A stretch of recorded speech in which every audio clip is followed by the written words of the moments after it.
여러분, 안녕하세요. 이번 시간에는 지난 시간에 이어서 자동결산 부분을 보실 겁니다.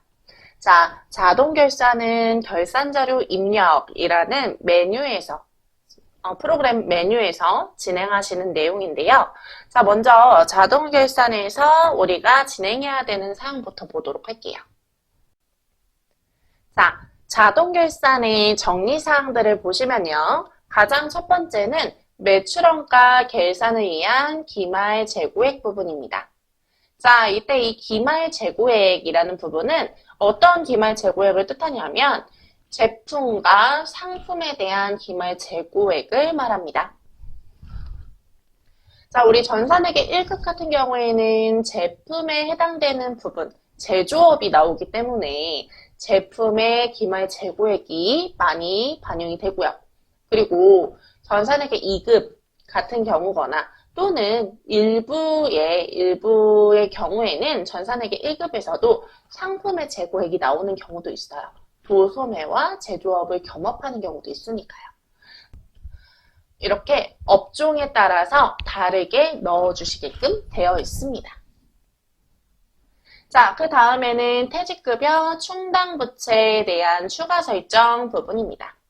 자, 우리는 퇴직급여 충당부채 부분을 퇴직급여를 이용해서 충당부채의 추가 설정액을 더 입력하실 수 있게 되어 있고요.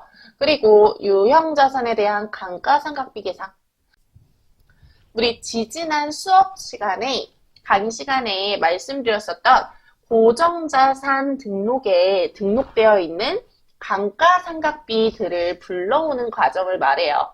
그래서 우리 유형자산의 감가상각비와 무형자산 상각비 계산은 고정자산 등록과도 연결이 되어 있다라고 보시면 되겠습니다.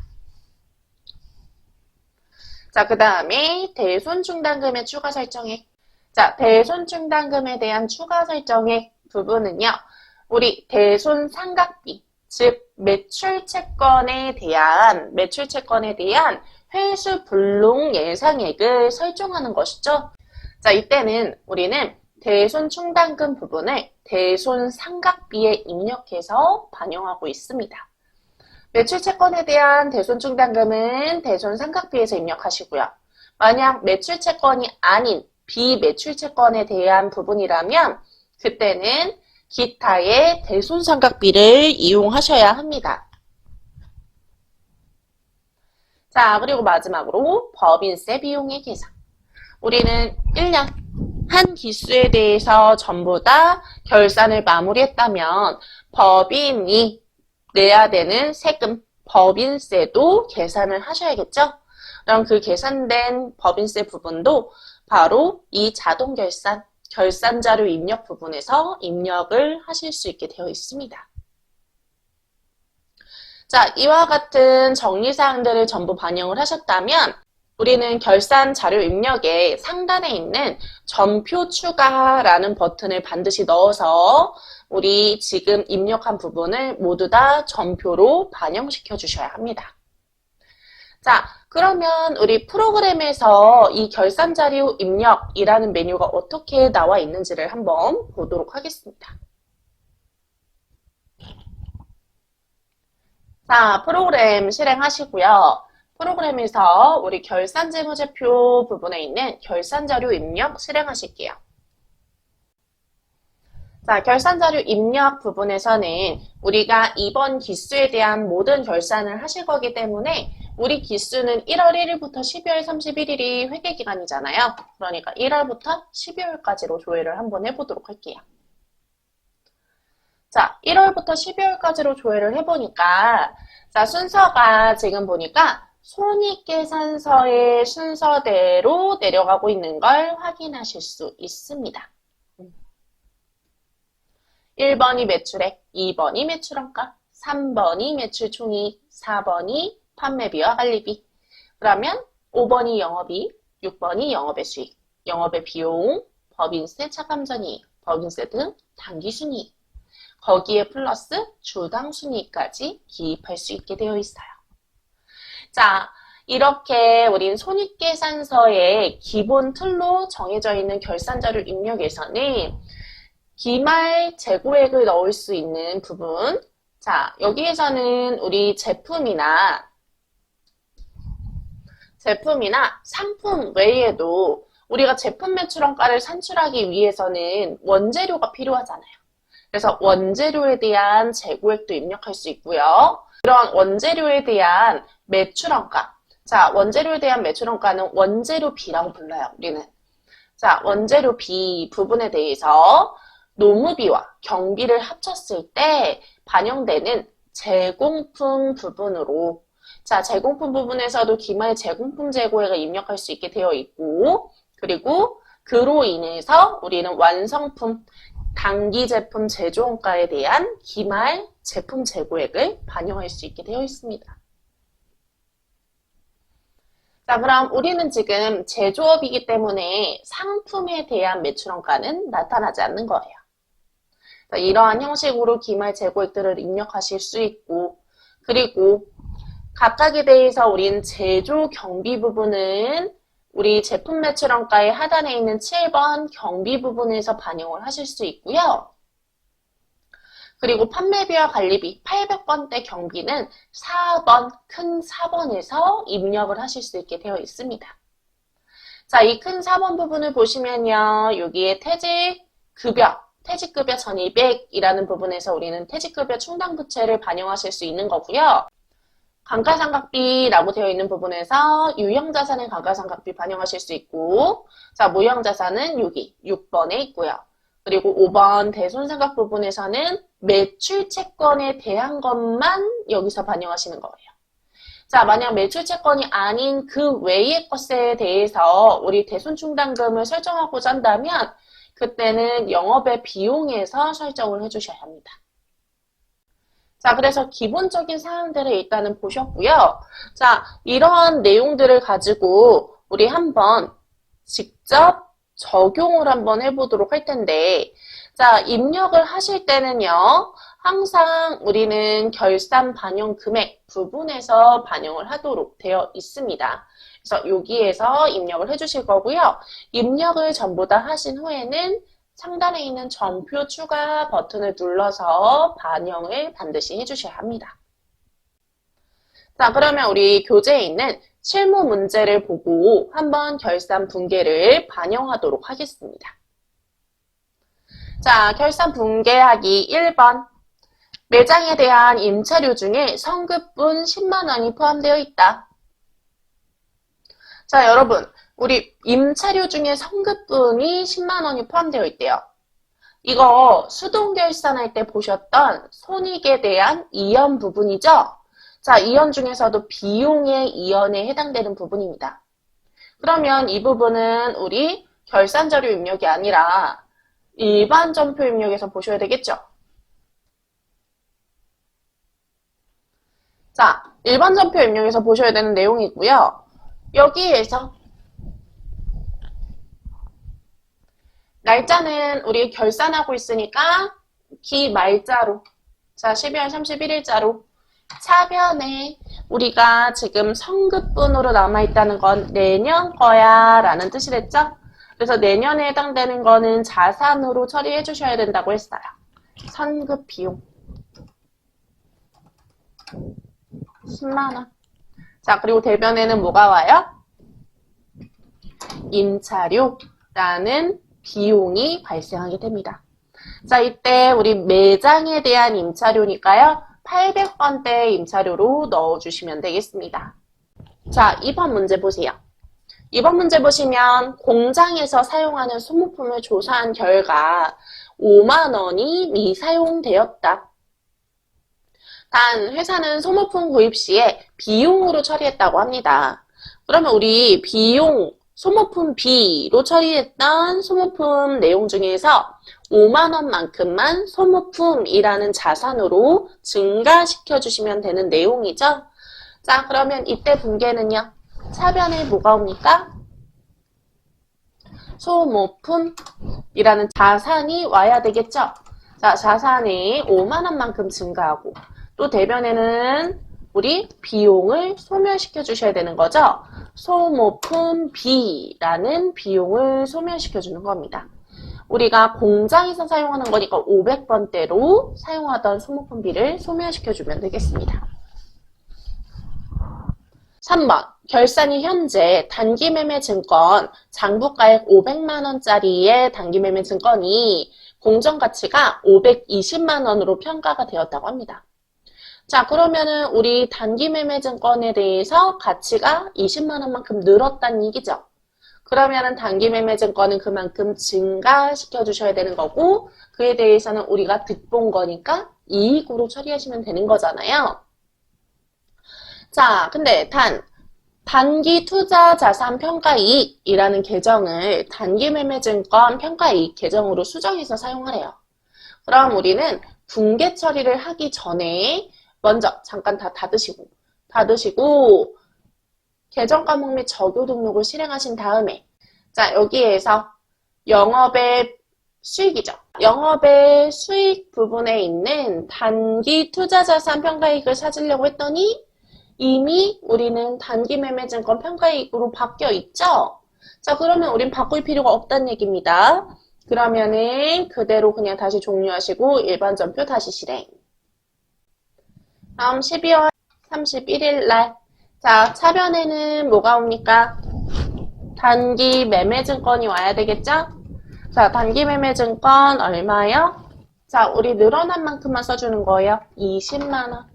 그리고 대변에는 단기 매매증권의 평가이익이다 라고 이렇게 넣어주시면 되겠습니다.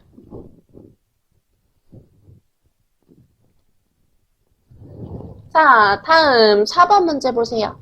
결산이 현재 퇴직급여 추계액은 다음과 같다 라고 해서 생산직 직원의 퇴직금 추계액과 그리고 사무직 직원의 퇴직금 추계액이 나와 있습니다. 그리고 설정 전에 퇴직급여 충당부채의 잔액이 나와 있죠. 자, 우리 퇴직급여 부분은 퇴직급여 충당부채 같은 경우에는 자동결산, 결산자료 입력에서 반영할 수 있는 내용이라고 말씀을 드렸어요. 자, 이렇게 결산자료 입력에서 반영할 수 있는 내용들은요, 우리가 다시 결산자료 입력 메뉴를 실행해 주시고요. 결산자료 입력 부분에서 자동결산으로 넣으실 수 있는데, 이때는 우리가 각각에 대해서 제조는 3번 우리 노무비 아래에 있는 퇴직급여 부분에서 직접 넣으시거나, 판관비, 우리 사무, 관리 이쪽에 대한 거는 여기 2번 퇴직급여, 판매비와 관리비 아래에 있는 2번 퇴직급여에서 직접 넣으시거나 이렇게 처리하셔도 되는데, 근데 지금 보면요, 상단에 퇴직충당이라는 툴바가 있는 걸 확인하실 수 있어요. 자, 이 툴바를 열어보시면 우리가 문제에서 주어진 퇴직금 추계액, 퇴직급여 추계액 부분과 그리고 잔액 부분을 설정할 수 있도록 되어 있습니다. 자, 그럼 여기에서 우리 500번대로 시작하는 퇴직급여가 생산직 사원에 대한 퇴직급여죠. 생산직 직원들에 대한 퇴직급여 넣어주시고, 그리고 사무직 사원에 대해서도 넣어주시고, 이렇게 해주시면은 우리 기본적으로 설정 전에 우리가 사용했던 잔액들 그대로 요거는 고정되어 있는 거라 수정하실 수 없으니까 정확하게 우리 반영된 잔액 보면은 제조업, 생산직 직원에 대해서는 생산직 사원에 대한 거는 잔액이 없었기 때문에 그대로 1000만원 그대로 추가 설정이 되고요. 그리고 사무직 직원들에 대해서는 지금 잔액이 200만원씩 있었기 때문에 2천만원 중에 우린 200만원을 뺀 1800만원만 설정하면 돼 라고 표기가 되어 있는 겁니다. 자, 이렇게 전부 반영하셨다면 결산 반영. 자, 결산 반영을 하시게 되면요. 지금 보고 계시는 4번에 2번 퇴직급여 1200 부분에서는 1800 들어가 있는 거 보실 수 있고, 상단에 노무비 있는 부분에 2번에 보시면 여기 1000만원 들어간 걸 확인하실 수 있어요. 자, 여러분 만약에 여기에서 지금 우리 500번대 퇴직급여의 단기 감소 부분 있잖아요. 여기 단기 감소 부분에 300만원 안 나오시는 분들 간혹 있으실 거예요. 자, 안 나오시는 분들은요, 우리 일반 전표 입력에서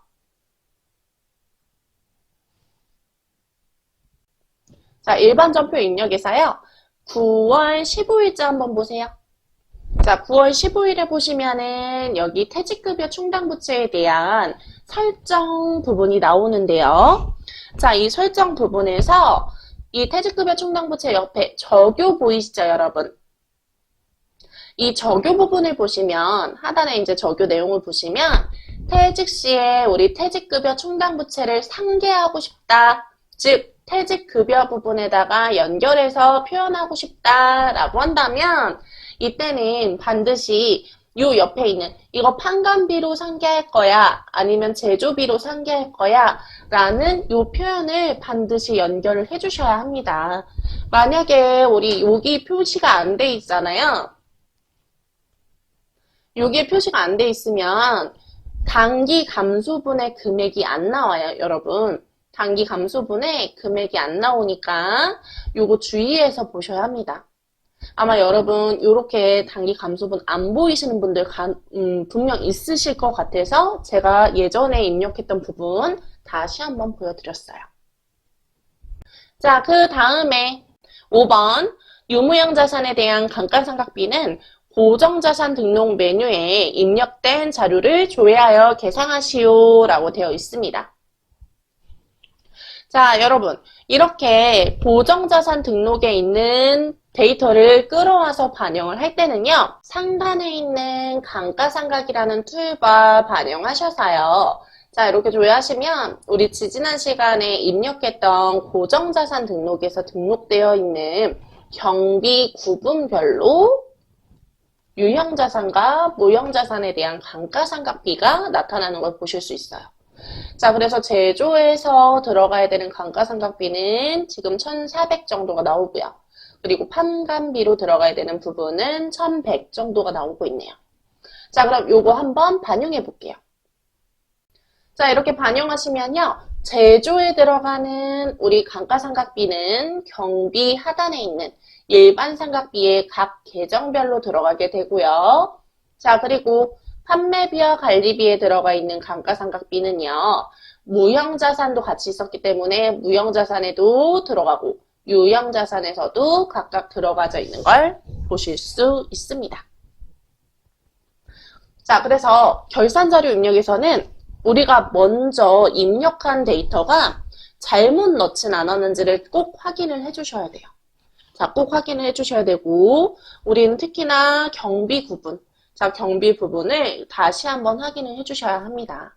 자, 사실 저도 지금 차량 운반구 부분을 제조 부분을 판매비와 관리비로 경비 구분을 잘못 넣었어서 이 부분을 제조로 바꾼 다음에 여러분께 보여드린 거예요.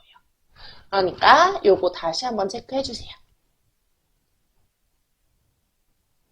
자, 그 다음에 6번. 6번은 재고자산에 실질 조사된 기말 재고액은 다음과 같다라고 되어 있어요. 자, 그러면 실제로 조사된 기말 재고액에 대해서 한번 다 넣어보도록 할게요. 자, 원재료는 여기 원재료비 안에 10번으로 되어 있는 부분 여기에서 직접 입력하시는 거예요. 2천만 원. 그리고 제공품은 우리 경비보다 더 내려오시면 단기 총 제조 비용 기말 제공품 재고액 있죠? 자, 여기서 900만 원. 그리고 기말 제품 재고액도 여기서 넣어주시면 되겠습니다. 자, 이렇게 입력을 해주시고요. 그 다음에 7번 매출 채권. 자, 외상 매출금과 바드러움에 대한 기말 잔액에 대해서 1%의 대손 충당금을 보충적으로 설정한대요. 자, 원단위 미만은 절사해서 설정을 하겠다고 합니다. 그러면요, 이 경우에도 여러분 어떻게 설정하냐면 상단에 보시면요, 지금 대손상각이라는 툴바 보이시죠?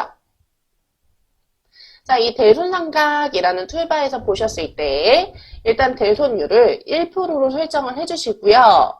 그리고 지금 현재 외상 매출금과 바드러움에 대한 금액에 대해서 우리 결산 반영하실 거잖아요. 그러니까 나머지 부분들은 전부 다 지워주시면 돼요. 그래서 바드러움하고 외상매출금하고 바드러움에 대한 것만 나타낼 수 있도록 해주시는 거예요. 자, 이때 지금 바드러움에 대해서는 왜 추가 설정액이 반영되지 않을까요, 여러분? 자, 이유는요, 우리 매출 채권이라는 것은 항상 대손 충당금을 설정하실 때 1% 또는 2%에 설정을 하시게 되어 있는데 이때 1%에 대한 설정 부분이 내가 가지고 있는 대손 충당금 잔액을 포함해서 계산된 금액이어야 되는 거예요. 즉, 지금 같은 경우에 바드러움이 240만 원이라면 240만 원의 1%인 1%가 얼마예요? 24,000원이죠. 24,000원만큼에 대해서는 지금 남아있는 잔액 플러스 추가 설정액에 대한 금액이다라는 뜻이에요. 그러니까 지금 바드러움은 이미 잔액으로 24,000원이 있으니까 추가로 설정할 필요가 없는 거죠. 그래서 잔액이 안 나오는 겁니다. 이거 잘못된 거 아니에요, 여러분. 보충법에 따라서 자동으로 나오는 겁니다. 자, 그에 반면에 외상매출금은 지금 금액이 2억 5,532만 원이었어요. 근데 이에 대해서 1%니까 1%만큼은 0 2개 빼고 보시면 되죠. 그러면 얼마예요? 자, 그러면 255만 3,200원 나오잖아요. 그쵸? 그러니까 255만 3,200원 중에서 20만 원을 차감한 만큼만 우리가 추가 설정액으로 반영을 하시는 겁니다. 자, 그럼 모두 다 확인했죠? 반드시 여러분 영업외 부분은 빼주셔야 돼요. 문제 없는 건 빼주세요. 그 다음에 결산 반영. 자, 결산 반영하셨으면 매출 채권은 우리가 일반적인 상거래로 인해서 발생하는 채권이기 때문에 판매비와 관리비 안에서 대손상각비가 발생이 돼요. 자, 그래서 대손상각비 부분 보시면은 지금 외상매출금 부분에 이렇게 반영, 추가로 우리가 설정해야 되는 금액만큼만 반영된 것을 보실 수 있습니다. 다음 8번 마지막 문제. 단기 법인세 등으로 계상할 금액은 650만 원이다. 자, 여러분 650만 원만큼 지금 추가 설정을 할 거래요. 자, 법인세 비용은요. 우리 아까 처음에 손익계산서랑 똑같은 형식이에요 하면서 말씀드릴 때 보여드렸죠. 9번, 파란색 9번 부분이 바로 법인세 등 부분이에요.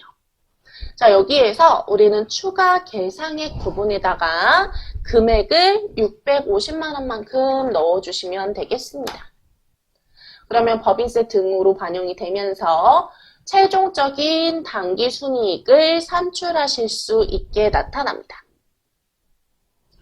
자, 그래서 최종적인 단기 순이익 전부 다 확인하셨으면요. 이제 우리는 마지막으로 전표 추가를 해주셔야 해요. 자, 지금 전표 추가했어요, 여러분. 그러니까 결산 후 금액이 쭈루룩 금액이 나오면서 자, 결산 후 금액이 쭉 보여지면서 이제는 결산 분계가 자동 결산 분계 완료라고 보이는 걸 확인하실 수 있어요. 자, 이 완료된 부분은 일반 전표 입력에서 12월 31일자로 조회를 하시면 이와 같이 결차 결대로 되어 있는 형식으로 보여지는 걸 확인하실 수 있습니다. 자, 여기에서는 우리 결차 결대로 되어 있는 부분 이렇게 눌러보시면 결산이라고 나와 있는 거 보실 수 있죠? 자, 결산이라고 되어 있습니다.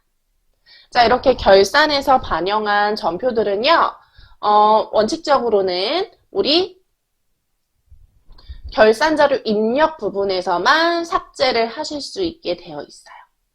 자, 그래서 여기에서 삭제를 하시면 결산자료 입력에서 우리가 보냈던, 전표 추가했던 일반 전표의 분계들이 전부 다 삭제가 되고요. 자, 그래서 이렇게 일반 전표 입력 와서 다시 조회하면 결차 결대가 없어져요. 그리고 다시 전표 추가하시면 다시 반영이 됩니다. 자, 그래서 여러분 우리 수동 결산하고 자동 결산까지 전부 다 보신 거예요. 자, 그러면 우리 수동 결산하고 자동 결산 한 다음에 그 다음에 우리 정리사항 어떻게 하기로 했었어요? 수동도 끝냈고 자동도 끝냈으면 이제는 재무제표 작성하시는 거예요, 여러분. 재무제표 작성을 우리 지금 자동 결산 부분하고 이어서 쭉 보면 좋겠는데 시간이 조금 오래 걸리잖아요. 그렇기 때문에 우리 재무제표 작성 부분은 다음 시간에 이어서 보도록 하겠습니다. 자, 오늘은 자동 결산에 대한 부분을 보신 거고요. 다음 시간에 우리 재무제표 작성 부분으로 다시 만나는 걸로 합시다. 자, 여러분 고생 많으셨고요. 자, 다음 시간에 뵙도록 할게요. 수고하셨습니다.